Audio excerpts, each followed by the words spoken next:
Heading north, I ended up on Highway 65, and I have to tell you, this was probably the first day in our entire journey where I just felt utterly exhausted. Not necessarily from the get-go, but the desert really does take a toll on you. The heat was not nearly as bad. I'm still wearing my long sleeve to avoid having to use sunscreen all the time. I mostly just put it on my face, but something about the lack of beautiful scenery does take a small toll on you. And I was definitely starting to feel it at a certain point. Too many oil riggers and not enough greenery. Music and Spotify help tremendously, though. In fact, I wonder how many people here know about the jam feature, where you can actually sync up with someone else and you can take turns playing music. That ended up being a great thing. And I listened to a lot of Earth, Wind, and Fire live in Japan. Something about the live format just gives me a tremendous amount of energy. We are finally leaving the 65, heading to McFarland. Let's wait for this car to pass. A whole bunch on this side too. All right. Woo! We got some interesting sights now, actually. It's extremely quiet. I kind of dig this. I kind of dig it.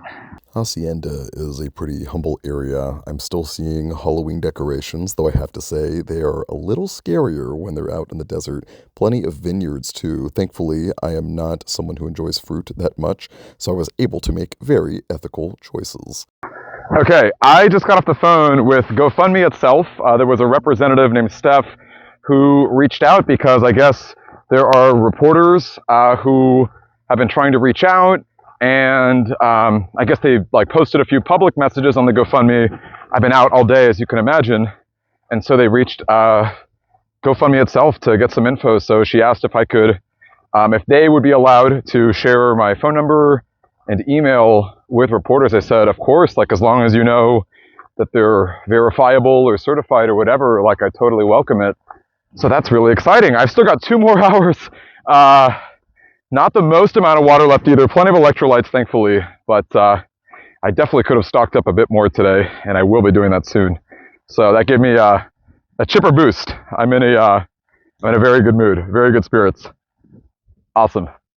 I'm a pretty positive guy, but you can truly never have too much energy or too much of a chipper spirit. And I found that we were not too far from civilization. We ended up in the town of McFarland.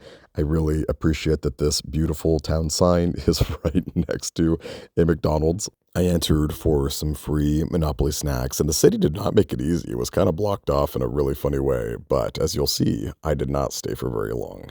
Okay, listen, I need everyone to know what a true blue Californian I am. I'm obviously at McDonald's. I had my Monopoly's snack wrap, a French fry or whatever. I had some free little snacks here and there.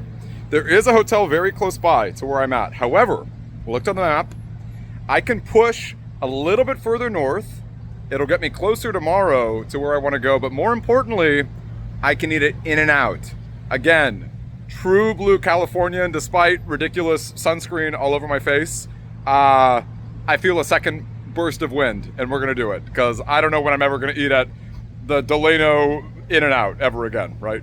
As much as I love you, Earth, Wind, and Fire, there is nothing more motivating than In-N-Out, and so the quest to Delano began. What a journey. It got dark kind of quick.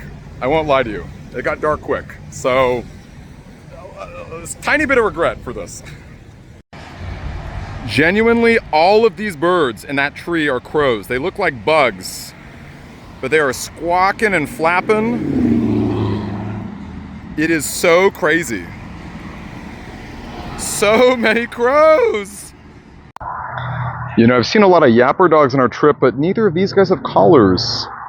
That really bums me out. They look sweet as can be.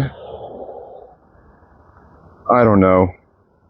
Does anyone know who you contact in cases of this? I've never really encountered something like this before. Oh my gosh.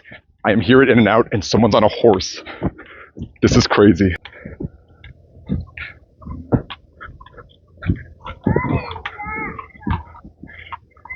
Are you going through the drive-thru lane in a horse? That's incredible. Hi. Yeah. Can you go through the drive-thru lane like that? That's so funny.